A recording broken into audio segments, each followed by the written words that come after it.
Alors je vais te montrer comment configurer le repricer. Donc en haut à droite, tu cliques sur la petite icône en haut à droite. La première des choses, c'est de gérer les paramètres de TVA. Donc tu cliques ici sur VAT Settings et tu vas en fait entrer la date où tu t'es enregistré à TVA si tu es en société. Et la date aussi, ça c'est pour Amazon, quand tu t'es inscrit au programme de facturation automatique. Donc souvent c'est la même, tu mets la même et tu cliques sur Update. Ça c'est important. Si tu es entrepreneur, ça t'as pas besoin de le faire, mais si tu récupères la TVA, c'est important parce que ça va, tous les calculs vont être basés à partir de ça. Donc ici tu peux aussi rentrer en fait ton lien SASMP, comme ça tu as accès à SASMP à l'intérieur du logiciel. Et ici tu rentres les informations de ton entreprise, c'est pour la facturation. Donc ça c'est le paramétrage de base, on va dire. Après quand tu te connectes, il met souvent 24 heures à récupérer tes listings sur Amazon quand tu as fait la connexion. Et ensuite je vais te montrer c'est comment paramétrer les règles.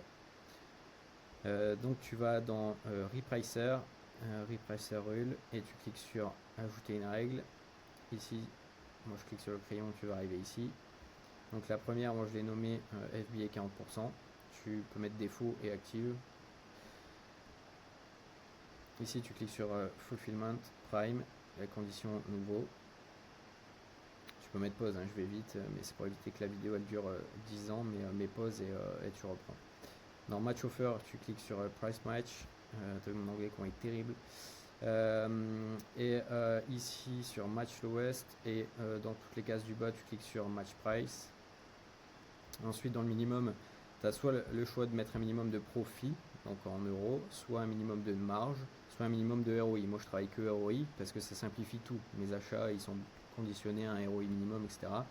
Donc, je pars toujours sur du ROI. Donc, ici, il est de 40%. Sur le maximum, tu mets rien.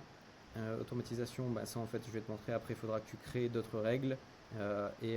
Par exemple, ici, s'il n'y a pas de commande depuis 40 jours, attention, c'est 40 jours depuis la création du listing, pas de la détention du stock chez Amazon, il va passer à 30%.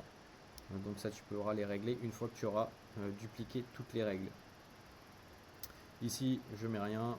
Ici, je mets quand tu es le seul vendeur off, donc il ne bouge pas. Pareil, vendeur prime, tu mets off. Suppressed buy box, c'est un peu compliqué parce que quand il n'y a pas de buy box, le repricer a un peu de mal à trouver les prix. Donc moi j'ai mis moins 0,01. Tu peux mettre aussi le lowest price, ça change vraiment pas grand chose.